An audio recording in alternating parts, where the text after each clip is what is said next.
ஸ்ரீனிவாசா, ஸ்ரீனிவாசா, ஸ்ரீனிவாசா! சீனிவாசன் என் மகன், என் கண்ணன். இது கனவா இருந்தால் எனக்கு இந்த வேதனை எதற்கு, இந்த சங்கடம் எதற்கு? அகுலா, எந்த கணத்தில் ஸ்ரீனிவாசன் வானுலகத்தை விட்டு வையகத்தை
யானை போய்விட்டது. இனிமேல் பயப்படாது. தைரியமாக கண்ணை திறக்கலாம்.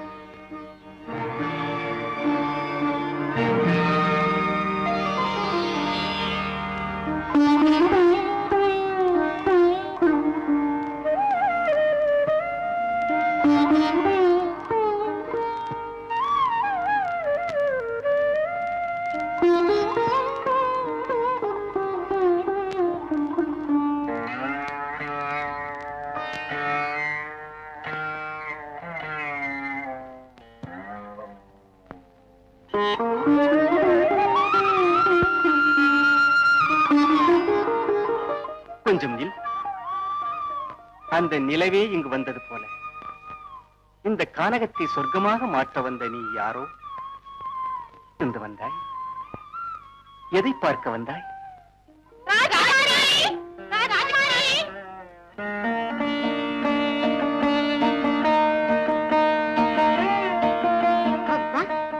எங்கே இருக்கிறீர்களா? உங்களுக்கு என்ன ஆபத்தோ என்று எல்லாரும் நடுங்கி போய்விட்டோம்.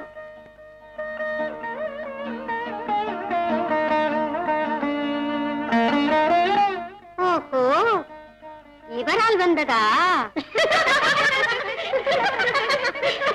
ராஜகுமாரி, ராஜகுமாரி, ராஜகுமாரி! நீங்கள் எல்லாம் எப்போது வந்தீர்கள்? என்னை மட்டும் தனிய விட்டு எங்கே போய் விட்டீர்கள்? ஐயோ பாவம், பயந்து விட்டீர்களா ராஜகுமாரி? பாருங்கள், போகலாம். ராஜகுமாரி, கொஞ்சம் இரு. என்னையா, என்ன வேண்டும் உனக்கு? அவளோடு சற்று தனியாக பேச வேண்டும். யாரையா நீ? அங்கிருந்து வந்த அவதார புருஷனா? அவர்களை யாரென்று நினைத்துக் கொண்டிருக்கிறாய்? கொஞ்சம் பொறு, அவளையே விசாரிக்கிறேன். ராஜகுமாரி, உன் தோழிகளுக்கு ஒரு புதியவருடன் எப்படி பேச வேண்டும் என்று நியதிகள் தெரியாதா? தெரியுமே தெரியுமே. வசந்தா, நீ சும்மா இரு. வா. என்னவா? அவர் பேர் என்ன கேளடி? என் பெயர் ஸ்ரீனிவாசன் என்று சொல். எங்கிருக்கிறார் என்று? இங்கே சேஷாச்சலத்தில் பகுலாதேவியின் ஆசிரமத்தில். அங்குதான் வசிக்கிறேன். தாய் தந்தை யாரடி?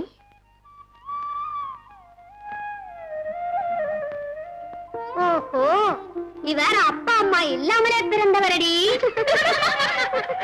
ராஜகுமாரி, அந்தி வேளையாகிவிட்டது. உங்களுக்காக மகாராணியார் காத்திருப்பார்கள். போகலாமே?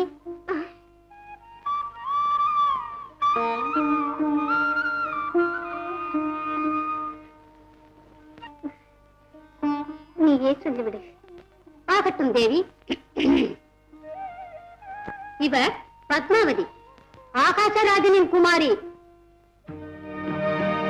என்னையா, எங்கள் ராஜகுமாரியை விழுங்கி விடுவது போல் பார்த்துக் கொண்டிருக்கிறாயே? நீங்கள் இவ்வளவு பேரும் சேர்ந்து என்னை பார்க்கிறீர்கள். நான் ஒருவன் இவளை பார்த்தால் தப்பா? தப்பா? தப்பொன்றுமில்லை. சற்று அவகாசம் கிடைத்தால் பார்த்துக் கொண்டே இருப்பாயே. ராஜகுமாரி, போகலாம். இன்னும் இருந்தால் காதல் மலரும், வம்புகள் வளரும். போகலாம்.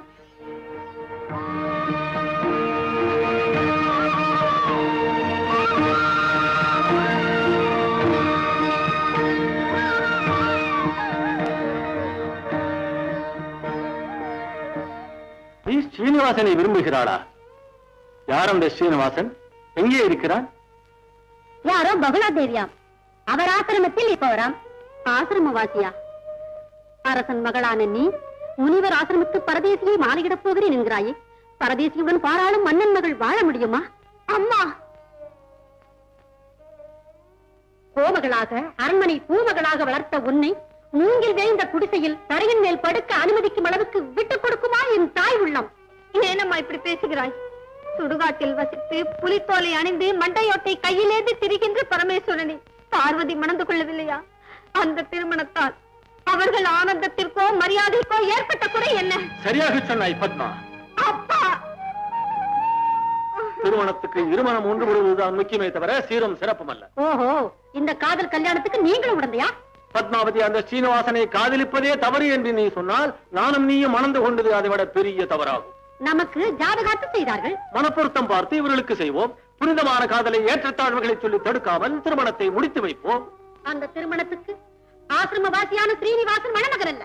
ராணி, நான் உயிரோடு இருக்கும் வரை அப்படி நடக்க விட மாட்டேன். ஸ்ரீனிவாசா,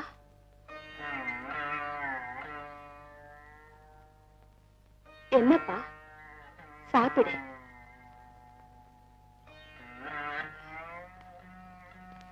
இன்று நீ இப்படி இருப்பதற்கு காரணம் என்ன ஸ்ரீனிவாசா? அம்மா, சொல்ல வேண்டும் என்றுதான் நான் விரும்புகிறேன். ஆனால் ஏனோ ஏதோ. தாயிடம் சொல்வதற்கே தயக்கமா? சொல்லப்பா. அம்மா, முந்தா நாள் வேட்டைக்கு சென்ற இடத்தில் ஆகாச ராஜ மகள் பத்மாவதியை கண்டேன்.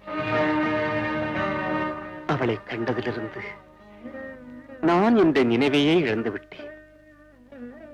காற்றிலே கனலிலே காணும் இடங்களிலே என் கண்மணியான அந்த பெண்மணியை காண்கிறேன்.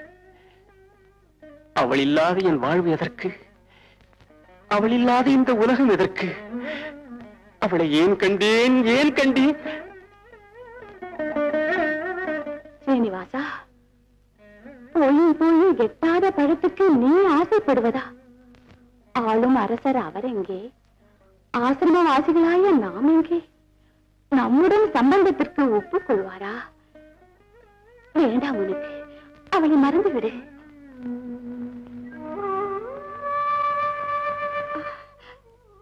வேண்டாம்ப்பா, வேண்டாம் கண்ணா, வேண்டாம் ஸ்ரீனிவாசா. உன் கண்ணில் நீர் வழிந்தால் என் நெஞ்சில் உதிரம் கொட்டுவடா. அவசரப்படக்கூடாது, அவசரப்படக்கூடாது. நான் அவரை கண்டு பேசி கால்களில் வீழ்ந்தாவது உன் விருப்பத்தை பூர்த்தி செய்யும்படி வேண்டுகிறேன். நான் சொல்வதை நம்பு ஸ்ரீனிவாசா, சொல்வதை நம்பு.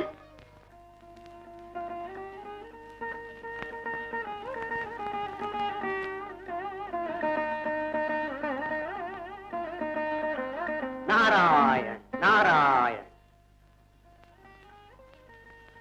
தேவ ரிஷிக்கு வணக்கம். தாயே வணக்கம். உன்னை தரிசித்த நாரதன் அதிர்ஷ்டசாலி. ஹரிஹரி, ஏன் இப்படி சொல்லுகிறீர்கள் முனிவரே? இந்த ஏழை எங்கே? நாராயணதாசனான நீங்கள் எங்கே? தாயே, நீ யாரென்று நினைத்தாய்? ஈரேழு லோகங்களிலே எல்லாம் ஆகின்ற அந்த இறைவன் நாராயணனே வாய் நிரம்ப அம்மாவென்று கூப்பிடும் பேறு பெற்ற உன்னை தரிசித்த நான் பாக்கியசாலி அல்லவா? யார் பேர் பெற்றவள்? எங்கே நாராயணன்? உங்கள் பேச்சே எனக்கு புரியவில்லை மாமுனிவரே.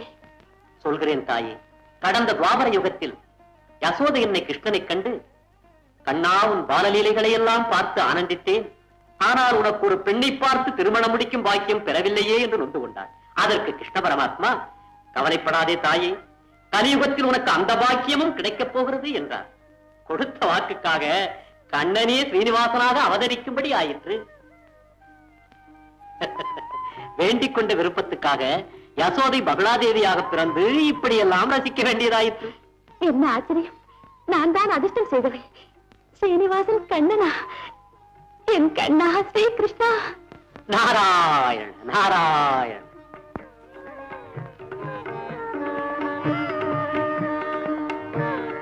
சுவாமி, வராது சுவாமி, எனக்காக அவதாரம் எடுத்தானாம். எத்தனை கருணை அப்பா கண்ணனுக்கு. சுவாமி, சுவாமி. நாராயண நாராயண. வர வேண்டும். நல்லது நல்லது. பக்குவமாக திட்டமிட்டு விட்டு இங்கு எதுவும் அறியாதவராக தனிமையை ரசிக்க வந்து விட்டீர்கள் போல இருக்கிறது. என்ன முனிவரே? இன்னும் என்ன, அந்த பத்மாவதியின் மனதை மயக்கிவிட்டு கனவுகளையும் காணச் செய்துவிட்டு அவள் தாயின் மனதிலும் அமைதியின்மைக்கு வித்தூன்றிவிட்டு நல்லவர் போல் இங்கு வந்து விட்டீர்கள். தங்கள் அன்னை பகுலாதேவியாரை கல்யாணம் பேசுவா என்றும் அனுப்பிவிட்டு என்னவென்று என்னை கேட்கிறீர்களே இறைவா. இன்னும் என்ன செய்வது முனிவரே? மன்னன் சொல்லியும் தன் மகள் பத்மாவதியை ஸ்ரீனிவாசனுக்கு கொடுப்பதில்லை என்று அசையாமல் இருக்கின்ற அந்த தரணி தேவியை கண்டு காரியத்தை முடிப்பதற்கு காண வேண்டும் உபாயம். அதை சாதிக்க யார் இருக்கிறார்கள்? நீங்கள் தான். நானா? எப்படி முனிவரே? தேசத்தை மாற்றுங்கள். முற்கால தற்கால வருங்கால நிகழ்ச்சிகளை கைவார்த்து சொல்லும் ஒரு புறவஞ்சியாக நீங்கள் அங்கே போனால்? நானா? நான் நான் குறவஞ்சியா?